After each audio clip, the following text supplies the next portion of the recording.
Shalom, Tuhan berkati. Sungguh sangat bersyukur kita bisa bersama-sama memuji dan memuliakan nama-Mu, berdoa bersama-sama. Sungguh kasih Tuhan menyertai kita semua. Nah, dengan keadaan yang disebut new normal, ini mungkin kita melihat banyaknya masalah-masalah yang timbul belakangan ini, ya makanya disebut new normal. Memang tatanan hidup itu berubah, kemudian juga sistem ekonomi berubah, yang lebih parah lagi tatanan hidup keimanan kita juga berubah. Ya penyebabnya ya pasti kita tahu sendiri, selain IT, perkembangan sistem informasi yang terus berkembang, dan juga karena apa? COVID terakhir ini. Ya. Nah, gimana yang paling penting? Kita tahu situasi ini yang disebut new normal ini, tapi bukan menjadi suatu momok atau suatu ketakutan bagi kehidupan kita. Dan kita harus benar-benar menyadari bahwa kita akan melihat sejarah kebenaran daripada firman Tuhan.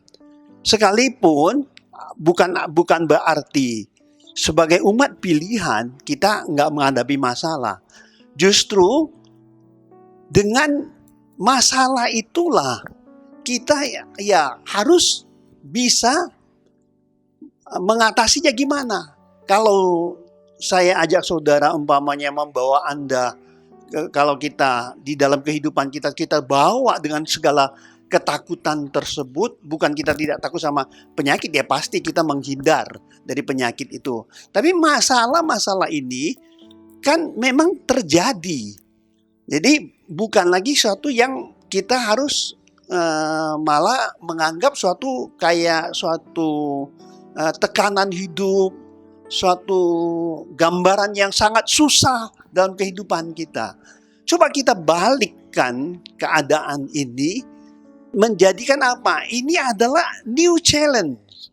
Ya artinya menghadapi masalah ini, dan masalah ini terjadi, kita harus anggap ini, mari kita ini merupakan suatu tantangan baru. Tantangan yang membuat kita bisa maju. Nah, kita akan belajar kebenaran-kebenaran firman daripada ini yang Tuhan berikan melalui sejarah, kejadian-kejadian bangsa, kejadian-kejadian nenek moyang, umat perjanjian, umat pilihan dulu, yang kita akan ngerti. Nah, satu hal, saudara perhatikan, saya mau tanya, bukankah Abraham ini adalah umat pilihan Allah? Nah, kalau kita menyadari bahwa seharusnya kalau kita berpikir punya pendapat sama dengan seperti, wah kita umat pilihan. Kalau kita umat pilihan berarti orang menganggap, wah kamu nggak punya masalah lagi. Saya rasa nggak begitu ya. Saya rasa nggak begitu. Nah, dalam kehidupan kita tuh nggak terlepas dari masalah-masalah, tekanan-tekanan. Itu luar biasa. Mari kita belajar dari kitab kejadian daripada Ishak ya. Saudara, saya ajak saudara, kita akan lihat di Alkitab di Kejadian 26 ayat 1, saya akan bacakan, saudara perhatikan. Maka timbullah kelaparan di negeri itu. Ini bukan kelaparan yang pertama yang telah terjadi dalam zaman Abraham. Ya. Artinya kita tahu kan, dalam zaman Abraham, kita tahu bahwa Abraham dipilih Allah menjadi umat pilihan. Bahkan di sini kelaparan ini bukan terjadi pada hanya zaman Abraham. Berarti memang sekalipun dia menjadi umat pilihan, masalah dunia itu pasti ada. Masalah itu juga merebet kepada orang yang menjadi pilihan. Nah, sekarang kembali lagi. Nah, itu kan menjadi suatu tantangan yang baru, atau kamu mundur daripada masalah ini, jadi ketakutan, jadi nggak bisa berbuat apa-apa. Nggak begitu. Mari kita belajar kebenaran-kebenaran ini. Kita saudara perhatikan, ya. Saya teruskan bacanya. Yang telah terjadi dalam zaman Abraham, sebab itu Ishak pergi ke Gerar kepada Abimelek, raja orang Filistin. Lalu Tuhan menampakkan diri kepadanya serta berfirman, "Janganlah pergi ke Mesir. Diamlah di negeri yang akan kukatakan kepadamu." Berarti, saudara kalau perhatikan ya, luar biasanya, yang jelas Ishak dia mau pergi ke Mesir sebenarnya, karena memang Mesir itu satu kota yang besar yang bisa mungkin cari nafkah di tempat di Mesir lebih gampang gitu loh ya. Sehingga, tapi Tuhan bilang, kamu jangan ke Mesir, cukup di Gerar. Nah, kalau menurut Anda, kalau gitu yang menentukan Tuhan, berarti semuanya akan lancar, bukan? Semuanya akan, apa yang dilakukan pasti akan diberkati, bukan? Tapi ini satu hal yang kita bisa lihat kebenaran-kebenaran ini. Ya, saya tidak baca semuanya, ayat ini memang cukup panjang, tapi saya akan uraikan sedikit banyak tentang pengertian-pengertian kebenaran daripada apa yang disampaikan oleh firman ini gitu. Maknanya terhadap keadaan sekarang gitu loh. Itu yang paling penting bagi kehidupan kita ini sekarang. Nah, karena kenapa? Kita juga bagian daripada umat pilihan Allah. Nah, kalau kita sadar itu bahwa kita juga umat pilihan Allah, kita juga sama akan menghadapi hal-hal yang demikian. Nah, gimana cara menghadapinya? Nah, kita lihat kebenaran ini. Ayat 3, "Tinggallah di negeri ini sebagai orang asing, maka aku akan menyertai engkau dan memberkati engkau. Sebab kepadamu lah dan kepada keturunanmu akan kuberikan seluruh negeri ini. Dan aku akan menepati sumpah yang telah kuikrarkan kepada Abraham ayahmu." Tuhan janji sama dia bahwa kalau saudara coba ya, gimana saudara menjadi umat pilihan? Terus saudara dikasih tahu lagi, kamu harus di sini. Nah, keyakinan kita kan cuma satu, pasti. Kita pasti diberkati, kita pasti melakukan apapun, pasti lancar. Tapi kita akan lihat kebenaran selanjutnya. Coba kita lihat, loncat ke ayat 12. "Maka menaburlah Ishak di tanah itu, dan dalam tahun itu juga ia mendapat hasil 100 kali lipat, sebab ia diberkati Tuhan." Luar biasa tuntunan Tuhan ya, diberkati luar biasa ya. Nah, itu kan pasti kita pasti senang, pasti kita pikir ya sudah, karena kita umat pilihan Allah. Tapi kita akan lihat kebenaran selanjutnya. Di ayat 13-nya dikatakan begini, "Dan orang itu menjadi kaya, bahkan kian lama kian kaya, sehingga ia menjadi sangat kaya. Ia mempunyai kumpulan kambing domba dan lembu sapi serta banyak anak buah. Sehingga orang Filistin itu cemburu kepadanya." Karena dia di Gerar itu daerahnya orang Filistin. Nah, sekarang saudara lihat, tidak ada bedanya ya. Saudara di sini juga minoritas. Saudara diberkati, pasti ada yang gak seneng. Nggak usah bilang minoritas, di antara kita aja mungkin kalau kita satu diberkati, satu waktu mungkin ada yang nggak senang melihat Anda diberkati. Nah, gimana? Kita lihat selanjutnya. "Segala sumur yang digalinya dalam zaman Abraham ayahnya oleh hamba-hamba ayah itu telah ditutup oleh orang Filistin dan ditimbun dengan tanah. Lalu kata Abimelek kepada Ishak, 'Pergilah dari tengah-tengah kami, sebab engkau telah menjadi jauh lebih berkuasa daripada kami.'" Saya mau tanya sekarang, dia diberkati bukan? Nah, kalau dia diberkati, tahu-tahu ada yang cemburu, dia diusir. Gimana perasaannya ya? Nah, coba sekarang, seandainya Anda lagi berusaha, ya, saudara pendatang, tahu-tahu saudara berhasil, ada yang orang iri, terus pemerintahan setempat melihat, wah ini kamu nggak benar, kamu harus diusir. Nah, kembali lagi tadi, Waktu itu kan si Ishak mau ke Mesir, tapi Tuhan suruh ke Gerar ini. Sekali dia diberkati, setelah dia diberkati, kok dia diusir? Nah, sekarang gimana? Apakah Tuhan salah? Apakah Tuhan salah? Enggak. Tuhan tidak salah. Tapi saya yakin dan saya percaya dengan kejadian itu, saya percaya umat pilihan itu harusnya terus menjadi berkat lebih lagi. Jadi kenapa? Kita tuh terus dibentuk oleh Allah supaya kita itu lebih diberkati. Nah, kalau saudara lihat, saudara perhatikan, loh, bagaimana ya menghadapi masalah ini? Mungkin kita akan bilang, waduh, ya kan? Kok saya yang udah ditaruh Tuhan di sini, Tuhan tempatkan saya di sini, saya sudah dapat penglihatan, tahu-tahu saya berhasil, saya diusir. Lebih sakit kan diusir duluan, nggak usah berhasil dulu, baru diusir gitu. Udah berhasil, diusir, cukup sakit gitu loh.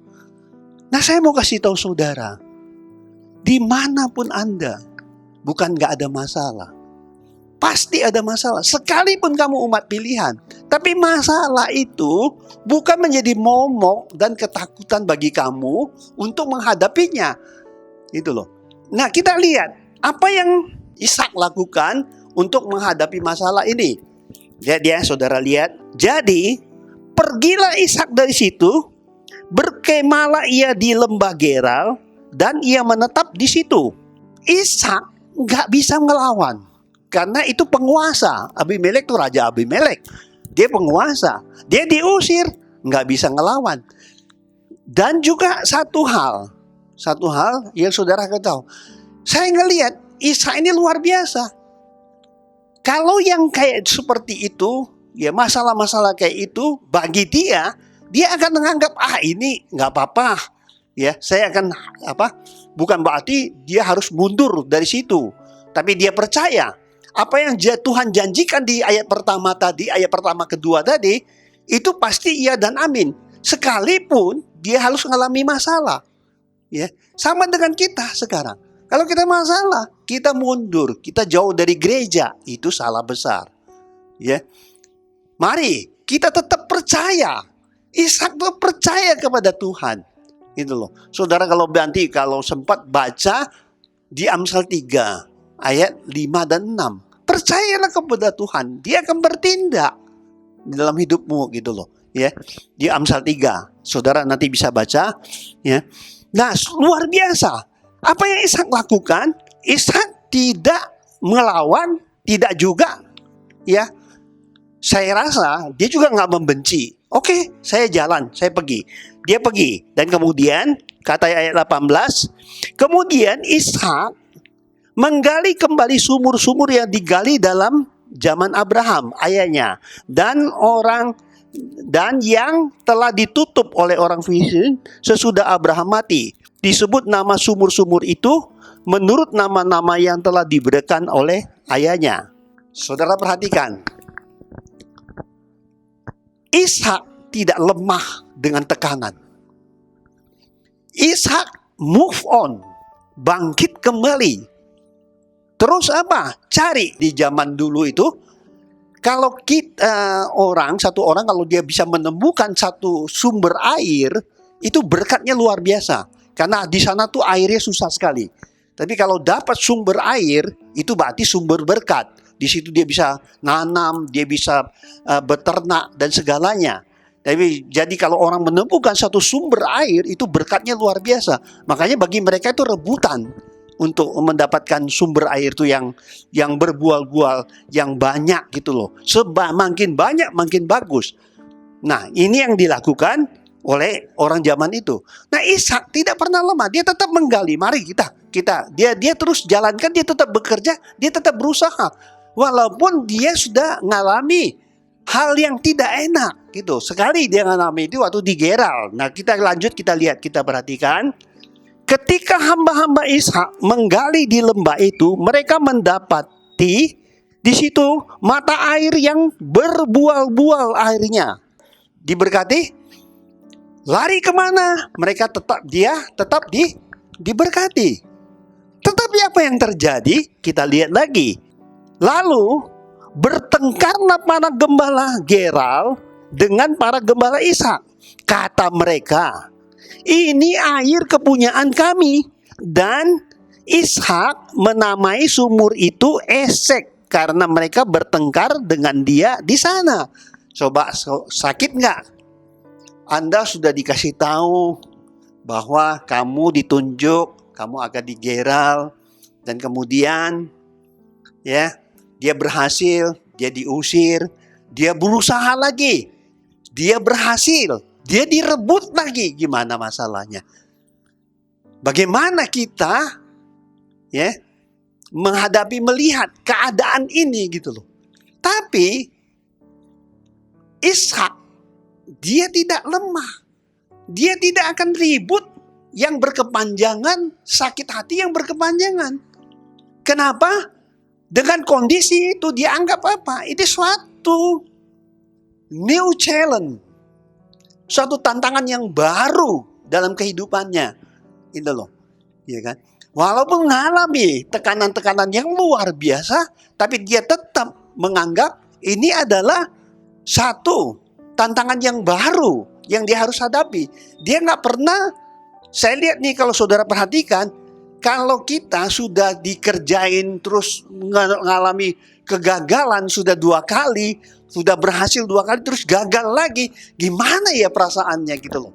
Nah luar biasanya Ishak nggak seperti itu. Nah mari kita belajar nih kebenaran-kebenaran ini gitu loh. Jadi jangan jadi lemah dalam hal ini, dalam kondisi new normal sekalipun, apapun itulah. Tatanan hidup memang berubah, sistem ekonomi memang berubah, ya. Tapi iman Anda harus tetap percaya bahwa Tuhan itu menjanjikan sesuatu, pasti ada hal-hal yang luar biasa. Iya kan? Mungkin kalau kita ngelawan, kalau kita sakit hati, mungkin kita akan tinggalkan, kita akan jadi lemes, kita akan jadi malas. Kalau berusaha lagi gimana? Diambil lagi. Nah kita lihat, itu sudah 2 kali ya, tadi ayat 20. Sekarang, kemudian mereka menggali sumur lain, dan mereka bertengkar juga tentang itu. Maka Ishak menamai sumur itu Sitna.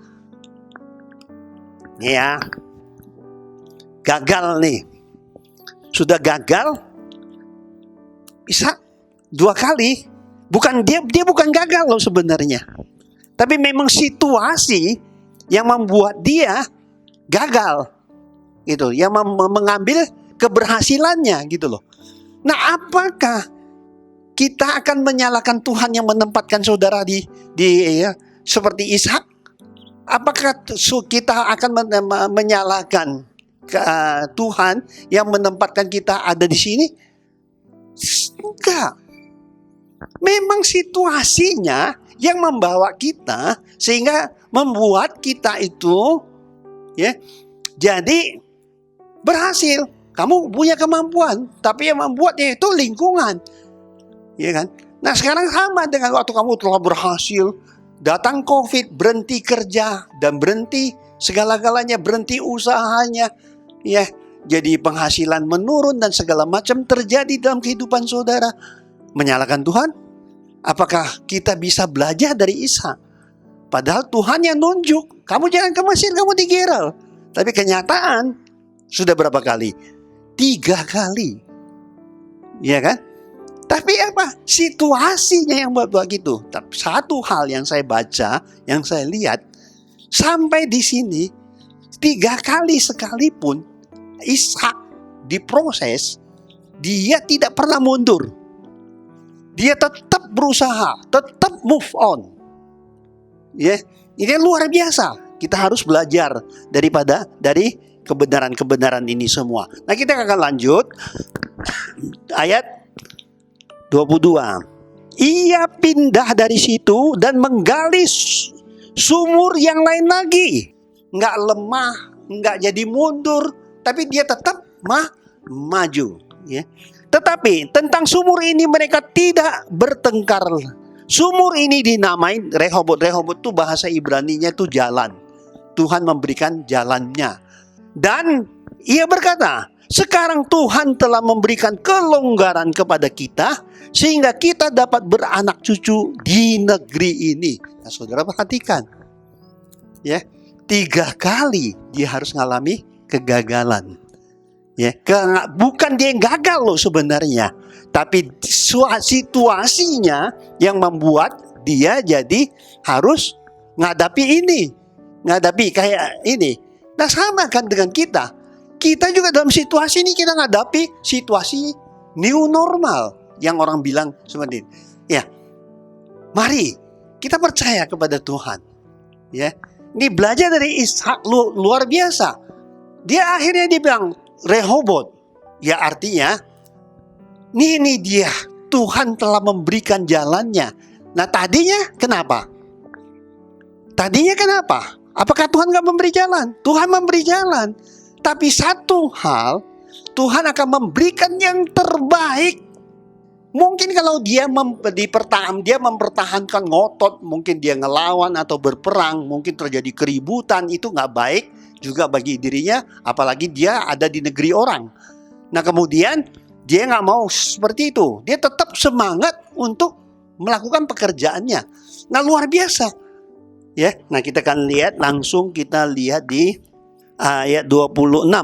Setelah dia berhasil, datanglah Abimelek dari Gerar mendapatkannya bersama-sama dengan Ahuzat sahabatnya dan Pikol kepala pasukannya. Sekarang kamu lihat, raja sampai datang. Kenapa? Karena Ishak berhasil. Ya, raja ini sampai datang. Nah, kemudian katanya gini ya, perhatikan. Tetapi kata Ishak kepada mereka, mengapakah kamu datang mendapatkan aku? Bukankah kamu benci kepadaku dan telah menyuruh aku keluar dari tanahmu? Saudara perhatikan, Ishak enggak pernah benci. Tapi dia sebaliknya, dia bilang, loh, kok bukannya kamu benci sama saya? Katanya. Ya kan? Nah, Ishak sendiri, saya mau kasih tahu saudara, dia tidak pernah benci. Dia tetap menjalankan tugas dia. Dia tetap berusaha. Dia tidak pernah putus asa. Sehingga luar biasa. Nah, tapi kalau kamu saudara ngelihat kejadian sebelumnya, mungkin akan menyalahkan Tuhan. Tapi Tuhan memberikan yang terbaik. Kenapa saya berani bilang terbaik? Karena sampai-sampai penguasa setempat yang tadinya mengusir dia bisa datang untuk menghadap dia. Bahkan kalau nggak salah, kita baca selanjutnya, coba ya.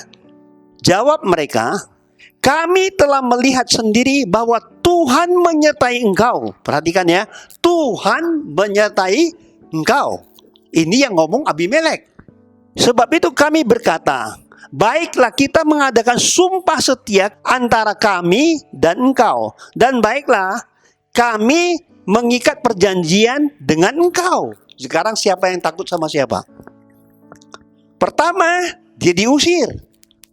Betul? Nah, sekarang saya tanya, dengan akhirnya itu, apa yang si Ishak ini lalui, faktanya kemudian dengan dia berani, dia tidak sakit hati, dia tetap berjuang sampai membuat dia berhasil. Nah, kalau melihat keadaan ini, berarti keberhasilan yang dia dapat itu lebih daripada yang sebelumnya. Kenapa? Inilah fakta bahwa bagaimana si Abimelek harus datang kepada dirinya. Itu luar biasa, sampai seorang raja, seorang penguasa harus datang ngajak damai dengan seorang pendatang yang tadi dia usir. Ya, namanya juga manusia ya. Kita lihat kebenaran ini, saudara lihat. Ayat 29. Bahwa engkau tidak akan berbuat jahat kepada kami. Yang takut siapa?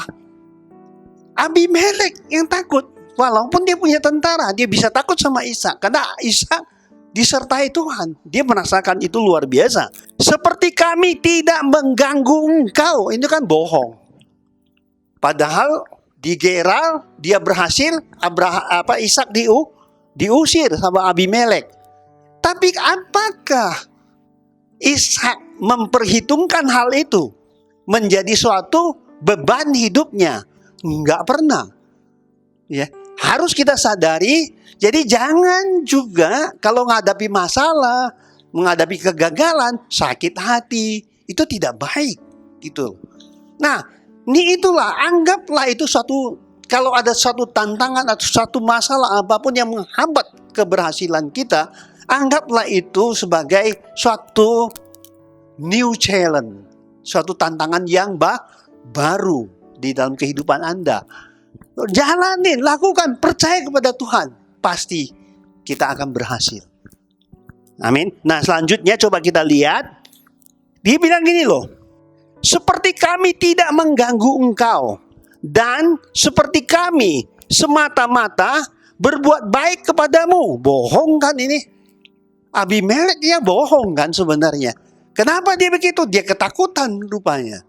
Dia ngelihat Ishak itu menjadi orang yang besar, jadi orang yang luar biasa, bahkan yang diberkati. Makanya kejadian yang sebelumnya, kenapa Ishak nggak ngelawan, nggak ngotot, nggak juga sakit hati, tetap dia berjuang. Dia percaya kepada petunjuknya Tuhan itu pasti membuat mereka berhasil. Nah, selanjutnya, berbuat baik kepadamu dan membiarkan engkau pergi dengan damai. Bukankah engkau sekarang yang diberkati Tuhan? Coba saudara lihat, yang diberkati Tuhan. Padahal sudah 3 kali dia mengerjain si Ishak. 3 kali dia berbuat nggak benar, tetap Ishak pergi, tetap berusaha, tidak pernah lemah dalam hal ini. Nah, kita pun menghadapi kondisi gini, mau new normal, anggaplah situasi ini adalah new challenge dalam kehidupan Anda. Nah, saudara perhatikan. Kemudian ayat 30. Kemudian Ishak mengadakan perjamuan bagi mereka. Lalu mereka makan dan minum. Musuh itu bukan dimusuhin atau dijahatin. Kalau perlu dipestain, diberkati gitu loh. Ya. Nah, itu suatu hal yang luar biasa. Dan 31, keesokan harinya pagi-pagi bersumpah-sumpahlah mereka, kemudian Ishak melepas mereka dan mereka meninggalkan dia dengan apa? Dengan damai. Luar biasa saudaraku. Jadi kondisi sekarang jangan dianggap sesuatu yang menghambat, membuat Anda itu menjadi lemah. Ya, ayo, mari bangkit, move on, percayalah kepada Tuhan. Apapun masalah Anda dengan situasi sekarang ini pun, janganlah mundur, janganlah lemah. Ya, hadapi. Itu yang paling penting. Berjuang. Anggap itu, wah, ini tantangan yang baru. Itulah new challenge. Jangan lemah. Percaya. Karena Tuhan menempatkan kamu. Kamu jangan harap sesuatu yang instan langsung terjadi baik. Enggak seperti itu. Nah, mulailah sekarang menghadapinya. Jangan lemah, jangan membenci. Tapi bawalah dalam sukacita. Tetap sukacita. Makanya Tuhan menghendaki apa? Kalau kamu baca 1 Tesalonika 5 ayat 16. Bersukacitalah, ya, tetap berdoa dan tetaplah mengucap syukur dalam segala hal. Kalau kamu tidak bisa mengucap syukur dalam segala hal, kamu tidak akan punya sukacita. Karena itu tetaplah dalam sukacita kamu mengucap syukur dalam segala hal. Saya percaya Ishak dalam kejadian ke-1, ke-2, ke-3 dikerjain, dia tetap mengucap syukur. Kalau dia mengucap syukur, dia akan percaya bahwa dia akan mendapatkan yang lebih baik. Dengan mengucap syukur itulah dia justru, ya, dia bisa mendapatkan hasil yang jauh lebih baik lagi daripada yang telah dia tinggalkan. Amin. Nah, ini penting bagi kita, bagi kehidupan kita untuk menghadapi ya new normal ini gitu loh. Ya, luar biasa. Mari kita belajar. Sebagai orang percaya, kita percaya firman itu selalu iya dan amin. Dan contoh-contoh dalam kehidupan itu mendidik kita, mengajarkan kita kebenaran-kebenaran yang Tuhan kehendaki di dalam hidup saudara semua. Makanya kita sebagai umat pilihan, saudara jangan takut dan percayalah Tuhan selalu menyertai saudara. Tapi jangan lupa, keintiman itu perlu. Satu hal lagi yang paling penting, belajar dari Isa. Enggak pernah dendam, enggak pernah benci, bisa mengampuni orang lain. Itu yang paling penting. Kalau saudara nggak bisa mengampuni orang lain, saudara nggak punya sukacita. Orang yang nggak bisa mengampuni orang lain, dia akan terbeban dengan keadaan dia, sehingga membuat dirinya terus tertekan. Waktu dia tertekan, dia bagaimana bisa berusaha? Tidak mungkin. Ya. Nah, kita berubah. Ya, anggaplah keadaan ini adalah new challenge bagi kehidupan kita. Tuhan berkati. Nanti next saya akan menyampaikan gimana ya menghadapinya. Bagaimana kita bisa move on, kita bisa berusaha dengan baik, dengan cara apa? Apakah firman itu berguna sesuatu yang bagi kita untuk kita ikuti dan kita percaya ya. Apa yang kita bisa dapatkan mungkin saya akan sampaikan di sesi selanjutnya. Tuhan berkati. Amin.